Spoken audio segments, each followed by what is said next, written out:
What does it feel to exist and still be invisible? Not literally, not physically, but socially, culturally, humanly invisible. That's the question Ralph Ellison dared to ask in 1952, and over 70 years later, it still doesn't have an easy answer. Welcome to Invisible Frequencies. Today, we are going to deep on one of the most important novels in American literature, Invisible Man by Ralph Ellison. We'll cover who Ellison was, why he mattered as a bridge in the figure in contemporary literature, and what his novel is really saying about race, identity, and power. Let's get into it. Ralph Waldo Ellison was born on March 1, 1913, in Oklahoma City, a city that was young and rough, still carrying the scars of Reconstruction. His parents named him after Ralph Waldo Emerson, the transcendentalist philosopher, and that name, that weight, followed him his whole life. From the beginning, Ellison was marked for ideas. His father died when Ralph was just 3 years old. His mother, Ida, worked as a domestic worker and janitor. She used to bring home books and records from the white households she cleaned. That detail matters because Ellison grew up surrounded by black jazz culture on one side and white canonical literature on the other. He didn't see them as opposites. He saw that like a situation as a dialogue. At 19, he got a scholarship to Tuskegee Institute in Alabama, the historically black university founded by Booker T. He studied music, specifically classical trumpet. He wanted to be a composer, but in 1936 he ran out of money and moved to New York City. And New York changed everything. He met Langston Hughes. He met Richard Wright, the author of Native Son, who became his mentor and closest literary influence. Wright pushed him to write fiction. Ellison had been doing critical essays, working for the Federal Writers Project during the New Deal. But fiction? That was different beast. He spent 7 years writing Invisible Man. 7 years of draft, revisions, arguments with himself. It was published in 1952 and won the National Book Award in 1953 and basically exploded American literature. He never published another novel in his lifetime.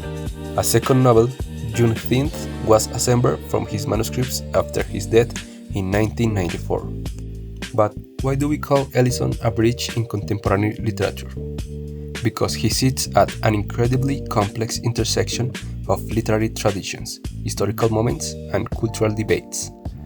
On one side, you have the Harlem Renaissance, the 1920s and 30s, Langston Hughes, Zora Neale Hurston, Countee Cullen. That movement was about asserting black cultural pride, black artistic voice, but it operated largely within certain expectations. It was still seeking recognition from white institutions. But on the other side, you have the black arts movement of the 1960s and 70s. Amiri Baraka, Nikki Giovanni, Sonia Sanchez, more radical, more politically confrontational, explicitly and anti-assimilationist. Black art for black people, full stop. Ellison lands right in the middle and he makes both groups uncomfortable. The older generation saw him as too experimental, too influenced by European modernism. T.S. Eliot, James Joyce, Dostoevsky, the younger radical generation accused him of being too literary, too willing to engage with the white Western canon, not politically enough. But that's exactly what makes him so important. Ellison refused to choose. He believed black literature didn't have to reject Joyce or Hemingway. It could absorb them, use their techniques, and then transcend them with a black experience. Those writers never imagined that move. of synthesis without surrender. It is what makes him a cornerstone of contemporary American literature. He also bridged realism and postmodernism. Invisible Man has roots in social realism. It depicts actual conditions of black life in America, but it also plays with narrative instability, surrealism, and unreliable narrator. Writers like Toni Morrison, Thomas Pynchon, and Don DeLillo all owe something to what Ellison did with that combination. Invisible Man is narrated by an unnamed black man. We never get his name. He tells his story from a basement in Harlem. He is underground, literally and metaphorically. The novel follows his journey from the American South to the North. It begins with the infamous Battle Royal scene, where young black men are blindfolded and forced to fight each other from the entertainment of white businessmen. The narrator wins a scholarship. He goes to a black college, modeled on Tuskegee. He gets expelled because he was showing a white trustee the wrong side of black life. He goes to New York. In New York, he joins the Brotherhood, a tiny elite version of the Communist Party, which claims to fight for racial equality. But then he realized that the Brotherhood used black people as political pawns, not as full human beings. Eventually, the city erupts in race riots. The narrator ends up in the basement, underground, writing. The structure is like a series of traps. Every institution, the Southern Black College, white non-liberalism, political radicalism, promises recognition, and then delivers betrayal. The novel is asking one question: which system is actually serious? The answer is none of them. The first and most obvious layer is racial invisibility. The narrator says white people don't see him, they see a projection. They see what they want, need, or fear when they look at a black man. And that's brutally accurate description of how racism operates. Not as pure hatred all the time, but as a failure of perception, a refusal to see the individual. But here's what makes Ellison more complex than a straightforward protest novel. The invisibility goes both ways. The narrator also struggles to see himself. He keeps adopting identities given to him by others. The promising student, the Brotherhood spokesman, the race representative, none of them are real. The novel is really about a man trying to find his own subjectivity in a world that constantly denies it. Then there's the American dream critic.